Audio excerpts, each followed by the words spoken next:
Hello friends সকল তোমালোক মই যোৱাটো ক্লাছত ৰাসায়নিক সমীকৰণ লিখনৰ বিষয়ে শিকাইছিলো আৰু হয়তো মই ভাবিছো তোমালোক এইখিনি বুজি পাইছাই আৰু যে তোমালোকে বুজি পোৱা নাই তোমালোক কমেন্টত জনাবা আজি তোমালোকক পঢ়াম সন্তুলিত ৰাসায়নিক সমীকৰণ আমি সন্তুলিত ৰাসায়নিক সমীকৰণটা কেনেকৈ সন্তুলিত কৰো হেতু চাম বুজিলা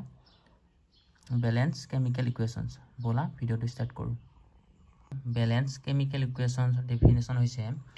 जार नाम है সন্তুলিত ৰাসায়নিক সমীকৰণ ইয়াৰ ডেফিনেশন তো হৈছে ৰাসায়নিক সমীকৰণ এটা বিক্ৰিয়ক পদাৰ্থ আৰু বিক্ৰিয়াজাত পদাৰ্থৰ পৰমাণু আৰু ভৰ সংখ্যা সমান হলে সমীকৰণটো সন্তুলিত ৰাসায়নিক সমীকৰণ বোলা হয় অৰ্থাৎ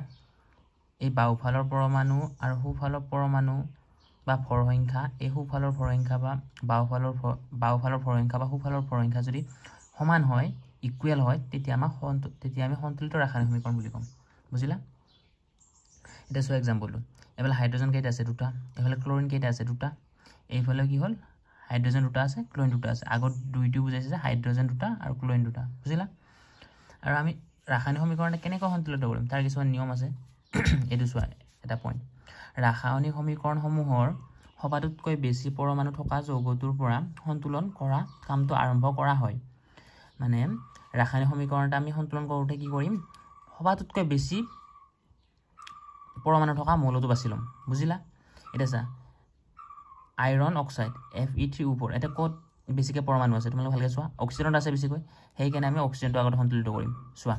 এইফালে অক্সিজেন কেইটা আছে দুটা আছে এইফালে কেইটা চাৰিটা আছে আমি এইফালে অক্সিজেন চাৰিটা কৰিব লাগিব আমি আগত এটা 2 দি দিম এটা অক্সিজেন 2 দুগুণ 4 অক্সিজেন আমাৰ চাৰিটা হৈ গল এটা আইৰন কেইটা আছে এইফালে তিনিটা আইৰন আমি এইফালে তিনটা কৰিম কিন্তু আইৰনটো তিনি আমি ইয়াতে লিখিব নোৱাৰো এই আগত লিখিব লাগিব বুজিলা এটা বাওফালে আইৰন তিনিটা সোফালে আইৰন তিনিটা অক্সিজেন চাৰিটা হল বুজিলা আমি এনে সন্তুলিত কৰিম এটা আমি সন্তুলন কৰা উদাহৰণবিলাক চাও এইটো আইৰন এইটো ওয়াটাৰ পানীৰ সংকেত এইটো H2 এইটো আইৰন অক্সাইড আৰু হাইড্ৰোজেন আমি চাও এটা আইৰন এটা আছে এফালে আইৰন কেইটা আছে তিনিটা আছে এফালে অক্সিজেন কেইটা আছে হাইড্ৰোজেন কেইটা আছে দুটা আছে এফালে হাইড্ৰোজেন দুটা আছে এটো মিলি আছে অক্সিজেন কেইটা আছে অক্সিজেন এটা আছে এফালে চাৰিটা আছে এটা সোৱা বাও পক্ষৰ সুপক্ষৰ ফালে এই বিক্ৰিয় এটো হৈছে বিক্ৰিয় আৰু এটো বিক্ৰিয়াজাত ইয়াতে কাৰটাত বেছি পৰমাণু আছে আমি চালো যে ইয়াতে বেছি পৰমাণু আছে ইয়াৰ অক্সিজেনৰ বেছি পৰমাণু আছে আমি বেছি পৰমাণু থকাটো আগতে বাছিলাম এটা আমি অক্সিজেনৰ আগতে সন্তুলিত কৰিম অক্সিজেন এফালে চাৰিটা আছে এফালে কম আছে আমি এফালে চাৰিটা কৰিম এতিয়া আমি এটা চাৰিটা কৰিব লাগিলে আগত 4 দিম 4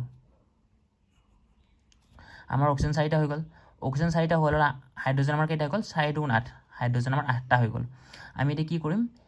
8 এইফালে হাইড্ৰোজেন 8টা কৰিম এটা এটা অলৰেডি দুটা আছে আমি এটা 4 দি দিম 4 2 8 এইফালে হাইড্ৰোজেন 4টা হৈ গল এইফালে আইৰন তিনিটা আছে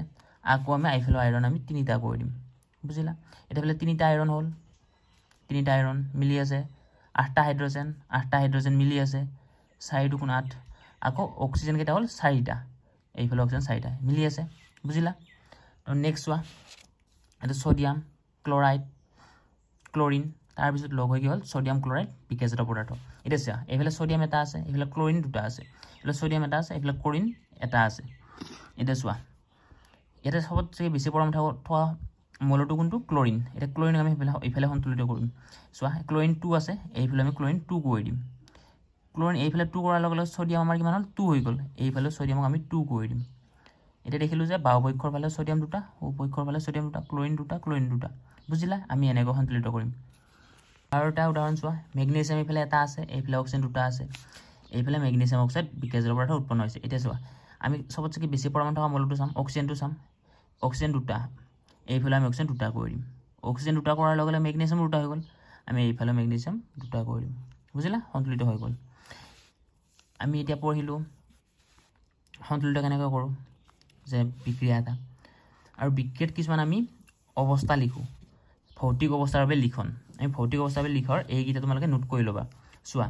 যেতিয়া গেছীয় বুলি থাকিব বিক্ৰিয়াটোত তেতিয়া আমি জি লিখিম জি চিনটো ইউজ কৰিম বুজিছা যিনি গেছ আৰু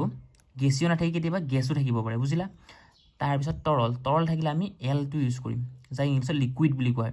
তৰল নাথাকি কেতিয়াবা পানীও থাকিব পাৰে বুজিলা আমি এল ইউজ কৰিম তেতিয়া এল সিম্বলটো ইউজ কৰিম জলীয় থাকি আমি একিউ ইউজ কৰিম একুৱাছ যা জলীয় নাথাকে দ্ৰৱ বা পানী হিচাপে থাকিব পাৰে তাৰ পিছত গুটা থাকিলে আমি সলিড ইউজ কৰিম এছ ইউজ কৰিম বুজিলা গুটা নাথাকে কেতিয়াবা অদ্ৰাব্য বা কঠিনো থাকিব পাৰে বুজিলা এইখিনি কেনেকৈ ইউজ কৰো আমি এটা দেখিম ভালকে চাম বুজিলা তোমালোকে এইখিনি নোট কৰি লোৱা হল এটা চোৱা উদাহৰণ এটা চোৱা তোমালোকে এটা কি দিয়া আছে আমাক বেৰিয়াম ক্লোৰাইড আৰু সোডিয়াম সালফেটৰ জলীয় দ্ৰৱৰ মাজত বিক্ৰিয়া ঘটি অদ্ৰাব্য বেৰিয়াম সালফেট আৰু সোডিয়াম ক্লোৰাইডৰ দ্ৰৱ প্ৰস্তুত হয় কি কৈছে বেৰিয়াম ক্লোৰাইড আমি সংকেতটো হ'ব BaCl টো বেৰিয়াম ক্লোৰাইডৰ সংকেতটো BaCl বেৰিয়াম ক্লোৰাইড হ'ল আৰু প্লাছ চিন দিলো আমি সোডিয়াম সালফেটৰ সংকেত হৈছে Na2SO4 সোডিয়াম সালফেটৰ কি বুলি কৈছে জলীয় দ্ৰৱ বুলি কৈছে আমি জলীয় দ্ৰৱ লিখি কি লিখিম চোৱা এটা কি আছে আমাৰ জলীয় দ্ৰৱ এইটো জলীয় আৰু দ্ৰৱ কি লিখিম AQ লিখিম জলীয় দ্ৰৱ লিখিলে এতিয়া আমি কি লিখিম ইয়াতে সেই কাৰণে আমি ইয়াতে AQ লিখিছো বুজিলা এইটো একুৱাছ অৱস্থাত আছে এই সোডিয়াম সালফেটটো বুজিলা এতিয়া এইফালে সব বিক্ৰিয়াজাত পদাৰ্থ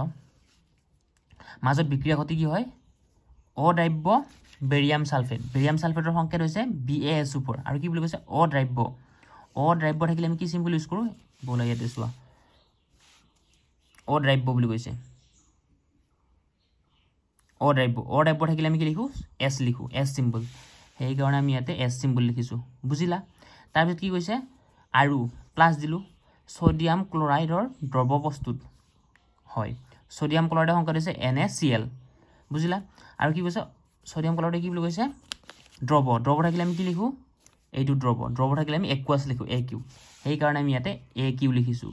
AQ বুজিলা হল তোমালোকৰ ইয়াতে আছে যে প্ৰশ্নাৱলীৰ কোৱেশ্যন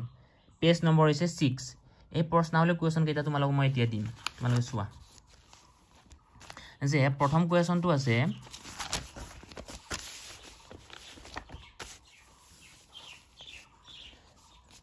চেপ্টাৰ 1 পেজ 6 প্ৰশ্নাৱলী যে বায়ু দহনৰ আগতে মেগনেছিয়ামৰ ফিটা এডাল পৰিষ্কাৰ কৰি ল'ব লাগে কিয় এনসাৰটো তোমালোকে চোৱা বিশুদ্ধ মেগনেছিয়ামৰ গাত বিভিন্ন ধৰণৰ অশুদ্ধি লাগি থাকে যাৰ বাবে অক্সিজেনৰ লগত বিক্ৰিয়া কৰিব নোখোজে সেইবাবে বায়ু দহনৰ আগত মেগনেছিয়ামৰ ফিটা এডাল পৰিষ্কাৰ কৰি ল'ব লাগে এইখিনি তোমালোকে লিখিবা মই এইখিনি লিখা নাই প্ৰশ্নখিনি যে এইটোৱে কৈছে যে যেতিয়া মেগনেছিয়াম ফিটা এডাল অপৰিষ্কাৰ অৱস্থা থাকে আমাৰ জ্বলোৱাত অসুবিধা হয় সেই কাৰণে আমি কি কৰো হেডাল পৰিষ্কাৰ কৰিলে অক্সিজেন সংস্পৰ্শ আহিব আৰু অক্সিজেন সংস্পৰ্শ আহিলে কি হ'ব দহন হোৱাত সুবিধা হ'ব বুজিলা তাৰ পিছত 2 নম্বৰ কোৱেশ্যন আছে তলৰ ৰাসায়নিক বিক্ৰিয়াবোৰ সন্তুলিত সমীকৰণ লিখা চোৱা আমি সমীকৰণ লিখা শিকিলো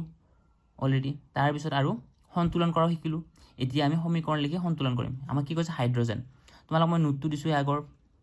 সেকেন্ড ভিডিঅত যে হাইড্ৰোজেন আমি কি হিচাপে লিখো H2 হিচাপে লিখো তাৰ পিছত এটো হাইড্ৰোজেনৰ সংকেত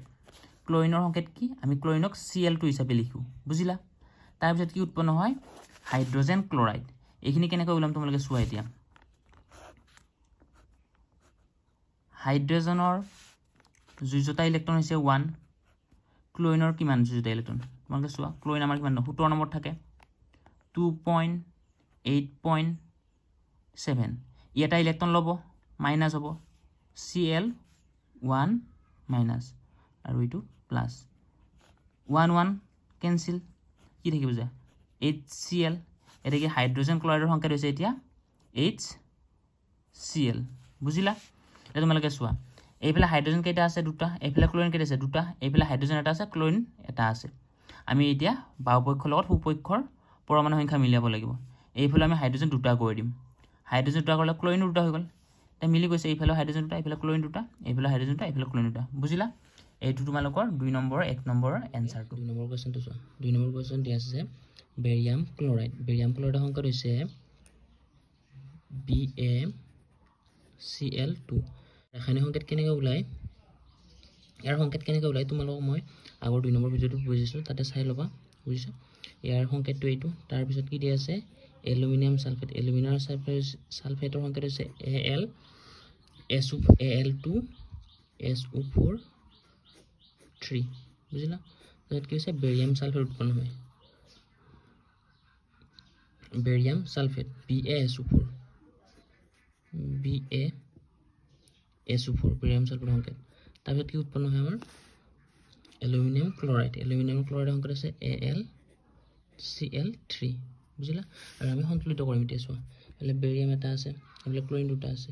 এলুমিনিয়াম দুটা সালফাৰ তিনিটা বেৰিলিয়াম এটা সালফাৰ এটা এলুমিনিয়াম ক্লোৰাইড এলুমিনিয়াম এটা ক্লোৰিন তিনিটা আছে